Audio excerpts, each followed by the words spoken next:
be interrupted your regular programming. This is a global emergency. Important information will follow.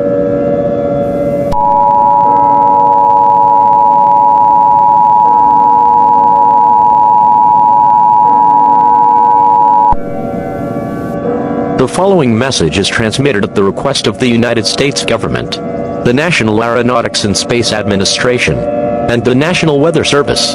This is not a test. I repeat, this is not a test. The National Aeronautics and Space Administration and the National Weather Service have confirmed that lightning is spreading rapidly throughout the entire world. These lightning are capable of damaging the Earth's surface. This lightning is expected to end humanity within the next 20 minutes. There is nothing we can do to stop this situation. Gather with your family members and prepare for the end. The national anthem will play for the final time. May God be with you all.